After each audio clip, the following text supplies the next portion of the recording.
Arcade perfect. There was a time when these two words were among the most sought after in console gaming. Most consoles could only dream of it, while others were forged with it in mind from the beginning.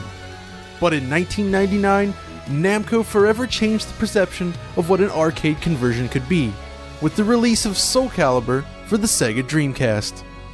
Today we're diving into the world of souls and swords with a look at Soul Calibur and the path it took to arrive on Sega's console. From the original Soul Edge to the arcade version of Soul Calibur and the various ports that would follow, the legend will never die here on DF Retro. Let's get started.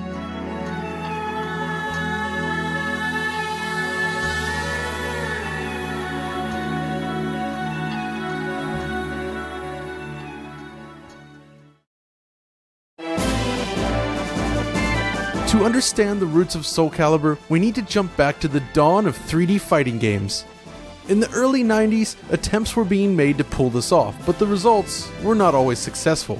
At least until 1993 and the release of Sega's Virtua Fighter. This seminal game set a new standard in fighting games by focusing on complex animation, the likes of which was never before possible in a fighting game. One of the game's designers, Seiichi Ishii, left Sega shortly after this project to pursue a career at Namco, where he would direct the original Tekken, a game which was released 1 year after Virtua Fighter. The Sega-Namco rivalry was in full effect, but unlike Virtua Fighter and its expensive Model 1 hardware, Tekken was built to be more affordable for arcade owners. Namco's System 11 arcade hardware is basically a PlayStation designed for arcade use. The benefit to this approach was lower overall cost, combined with the potential for great home conversions to the original PlayStation. It was a success, even if it fell far short of Sega's Virtua Fighter 2, which was released at a similar time on the Model 2. The PlayStation port was, of course, an excellent conversion and virtually arcade perfect, so although Tekken was not an especially amazing looking game, the dream had been realized. Its success led to the development of another fighting game within the halls of Namco. It started as an experiment with weapons-based fighting in a 3D space before going into production under the title Soul Edge. Released in arcades in 1995, Soul Edge was an impressive fighter despite its meager hardware. The team was far more ambitious with its visuals compared to Tekken, which, unfortunately, necessitated a lower frame rate. But Soul Edge introduced some impressive new elements to the world of fighting games. For one thing, it was the first game to make use of passive optical motion capture, which involves using markers to passively reflect light, which can then be picked up by the camera by adjusting the threshold. As a result, characters exhibited a range of motion that was rather unique in 1995, enabling it to stand out despite its lower-end arcade hardware. Some stages also featured things like full night and day cycles, lending a dramatic sensation to the experience, while one of the other stages even went so far as to include swaying grass. So while the visuals are relatively simple, it was still a visually beautiful game in many ways. And of course, Soul Edge was ported to the Sony PlayStation and released 1 year after the arcade original. The home conversion boasted arcade quality visuals and an impressive set of bonus features. The original Soul Edge, or Soul Blade as it was known in the West, defined the model that Namco would follow going forward with its fighting games. This includes lavish production values, including a beautiful CG introduction sequence, and loads of new modes, including the mission-based Edgemaster mode. The game even features 3 distinct soundtracks, which you can choose between. It was one of the fullest featured fighting games ever released at the time. And it was just the beginning.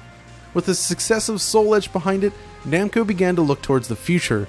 An internal experiment with 3D movement in particular was latched onto by the development team, and it was a perfect fit for the next game. It would be known as Soul Calibur, and it was released in 1998 for the Namco System 12 arcade board.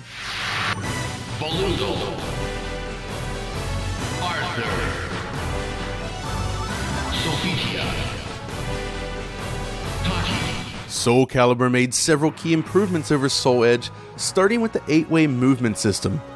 While 3D fighters had experimented with Z-axis dodging by this point, Soul Calibur was perhaps the first to implement a full 3D 8-way movement system into the game. This allows for more tactical play as the player maneuvers around each opponent. In addition, a more lenient command buffering system was implemented, making it easier to input your combos.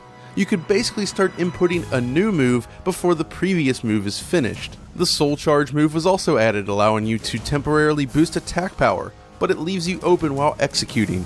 What really tied everything together though was the increase in animation quality and the doubling of the frame rate. You see, Soul Edge actually just runs at 30 frames per second, and even then it still manages to exhibit occasional little dips here and there. Compared to other 3D fighters at the time, it always felt a little sluggish despite looking relatively nice.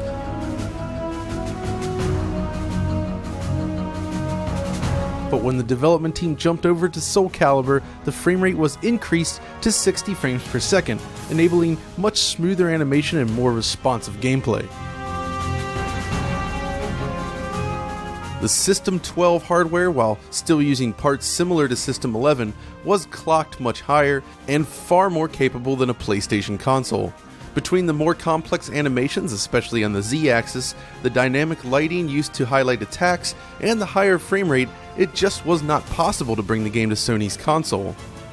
As development came to an end on the arcade version, however, it was decided that the game would have a port to Sega's upcoming Dreamcast console. By the time Namco got its hands on the development hardware, time was short, and the 40-man team would have to rebuild the game in just 7 months in order to meet the North American launch of the system. And things could have gone badly. After all, other arcade to Dreamcast ports hadn't fared so well at this point. Sega Rally 2, ported using Windows CE, was an absolute mess with a frame rate half that of the arcade, while Virtua Fighter 3 was missing loads of detail, something I plan to explore in a future episode. But Soul Calibur was something else. Despite the time pressure and the tremendous difference in hardware capabilities, the result is nothing short of legendary.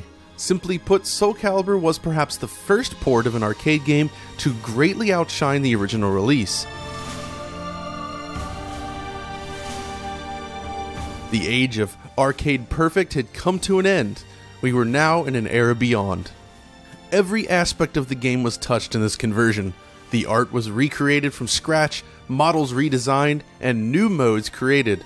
The team poured everything into Soul Calibur for the Dreamcast. Let's kick things off with a look at the character models then. With the additional power available with the Dreamcast, characters could be created from a greater number of triangles. On Dreamcast, character models used approximately 4,000 polygons on average, while the arcade version was significantly less than this. Let's start with this comparison of Sophitia. On System 12, we see large, obvious triangles making up her model. Her limbs are basically flat, relying on textures to give the impression of depth. Her shield is very simplistic and jagged, as is her torso.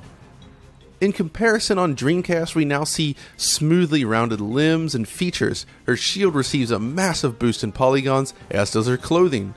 The model is far more natural looking in comparison, and even her face is fully modeled on Sega's system, while the original relies entirely on texturing. Across from her is Astaroth, one of the game's largest characters. The density added to the Dreamcast version is significant enough that his arm braces make it difficult to see individual triangles at this point. His model is simply far more dense in comparison to the simplistic System 12 iteration. The upgrade in character detail is significant and one of the most noticeable changes to this version of Soul Calibur. But the same can be said of the stages themselves. While both versions make heavy use of two-dimensional background images, the Dreamcast version uses additional geometry to help build the scene. The floor itself is more detailed while surrounding objects are embellished with more polygons. That's not to say that System 12 doesn't feature 3D backgrounds as well, of course, but it relies more heavily on 2D elements. We did note some interesting changes in the way certain stages are presented, however. On System 12, Maxi stage appears to be floating on the water and bobbing up and down as you fight, similar to the raft in Soul Edge. On Dreamcast, this really isn't the case, though the stage itself obviously benefits greatly from the addition of water and massively improved rain effects, of course. Then we have the textures themselves. All the artwork was redrawn for the Dreamcast with higher resolution, higher color assets using bilinear texture filtering. Textures are stored using 16 bits per pixel, while System 12 clearly uses lower quality palletized textures. Stage texture resolution is generally 256 by 256 on Dreamcast, while again the textures are smaller on System 12. System 12 also exhibits affine texture warping to a degree, leading to a general sense of instability in the image. Even if model quality had remained consistent between the two versions, then it's clear that the superior texture quality available on Dreamcast would have elevated the presentation to the next level. Soul Calibur features some of the cleanest, artifact-free texturing I've found on the console. The textures here are simply excellent on Dreamcast. Another major improvement stems from the enhanced lighting effects. Dynamic lights, such as the one featured during the Nightmare battle here, add a nice bit of extra flair to the environments during each fight. There is dynamic lighting on System 12, of course, but the Dreamcast version takes this to the next level with vibrant colors flashing across the battlefield during play. Beyond that, modifier volumes are put to use here, enabling much higher quality shadow rendering on Sega's machine. It's a far cry from the subpar shadows we see in the System 12 version of the game. The particle system is improved as well, with sparks, fire, and strike effects all rendered at a much higher fidelity on the Dreamcast. The stages even received actual water with a beautifully animated surface texture used to enhance stage design.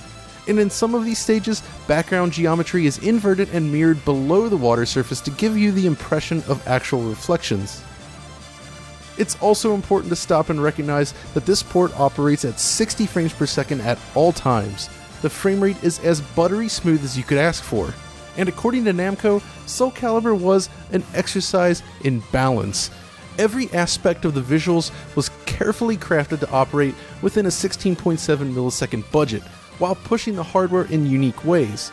The game pushes roughly 1 million polygons per second, which may not seem like much compared to later Dreamcast titles such as Dead or Alive 2, but the artwork is so carefully designed that it ends up looking perfectly smooth in motion. It's also incredible to consider that this conversion was completed in just 7 months, especially when you consider the number of options available. Aside from typical modes, Soul Calibur introduces its own take on the Edgemaster mode included in Soul Blade. Here you travel around a map engaging in battles with special requirements and earn points that are used in the art gallery to unlock loads of new features, including extra stages and new missions. And all of this was topped off with an absolutely stellar soundtrack pulled straight from the arcade game.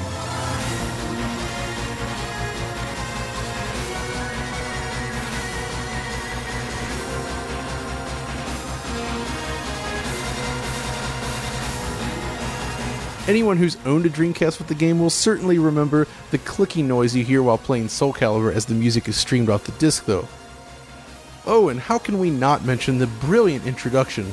Eschewing the pre-rendered cinematics of other Namco titles, Soul Calibur features a real-time introduction composed of small character vignettes. Not only was it impressive to behold with its ability to rapidly transition between many different scenes and characters, but it was also rather organic. You see, the intro could evolve and change, eventually even giving users the chance to make their own changes. It was certainly a neat bonus. And it's clear overall then that Soul Calibur for Dreamcast exceeds the arcade original in virtually every way possible. But some would argue that it also bests every other Dreamcast game released at launch. Simply put, Soul Calibur is one of the very few games that I might consider perfect. The fact that it was a launch title in North America only further highlights just how impressive a feat this is. Even today, it's difficult to deny that Soul Calibur is a gorgeous game that plays brilliantly and runs like a dream. Its legacy will never be forgotten. Unfortunately, despite the huge hit on its hands, the story to follow can only be described as a tragedy for Sega fans. You see, Namco was anything but committed to Sega's new console. Following Soul Calibur, Namco released just 3 other games on Sega's system before its untimely death. The first one to be announced was Mr. Driller, which is not a bad game by any means, but coming from the likes of Soul Calibur, it felt like a letdown. Dreamcast owners were hoping to see the likes of Tekken and Ridge Racer instead, but alas, these were being created for PlayStation 2. Namco also released Miss Pac-Man Maze Madness, which, well, is certainly something, in addition to one of its Namco Museum discs. There was said to be a version of Time Crisis 2 in development for the system at one point, but this was cancelled and moved over to the PlayStation 2 instead. And in the end, Namco left the Dreamcast with a fizzle, despite having published one of its greatest games. But the legend would not die. While sequels would be released over time, the original Soul Calibur would be reborn years later on Microsoft's Xbox 360. Released in 2008 as a digital download, Soul Calibur for Xbox 360 was a port of the Dreamcast version, minus a few features. On the surface, the Xbox 360 version looks awesome. The assets are identical to the Dreamcast version, but run at 720p with MSAA enabled. The Dreamcast version in comparison is limited to 640x480 without any form of anti-aliasing, as was common at the time. On top of that, the obvious mip-map bands between textures on Dreamcast are eliminated on 360 with vastly superior texture filtering. This gives the impression of sharper textures at a distance, and it looks great. Expectedly, it also runs at 60 frames per second without breaking a sweat, just like the original Dreamcast version. And it's all rather impressive to see just how well the game holds up under scrutiny. The higher resolution does reveal some limitations, but overall, the results here are very attractive. This is still a beautiful fighting game even now.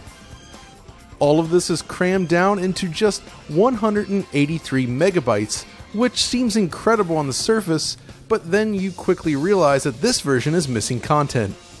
The mission mode, for one thing, has been entirely scrapped here, which in turn leaves players with little to do in single player. All of the options are unlocked right from the start in this version, which is useful for quick multiplayer sessions, but takes away any sense of progression, so the game winds up feeling a little on the slim side. This is likely due to the strict requirements in place at the time.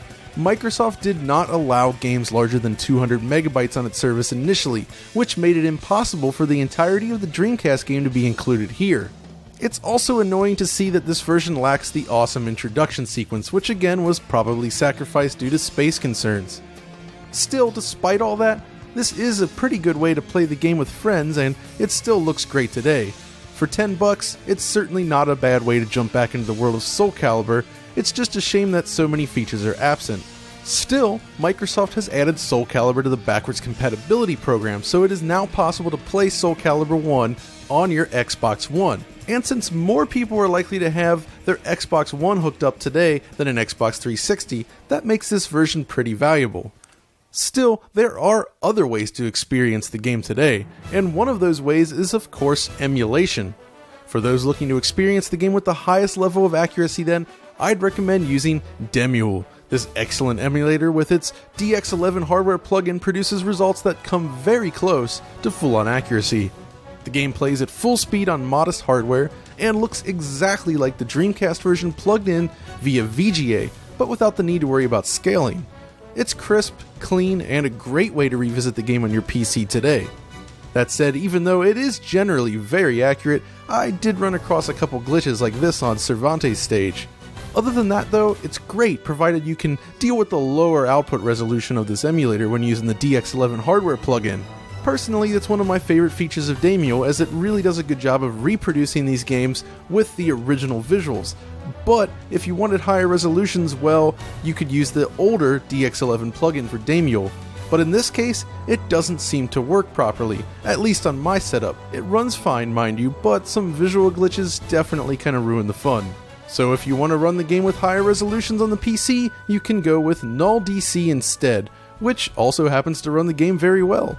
Again, performance here is a stable 60 frames per second, and the game plays without any noticeable glitches, but this time you can increase the rendering resolution to meet your needs.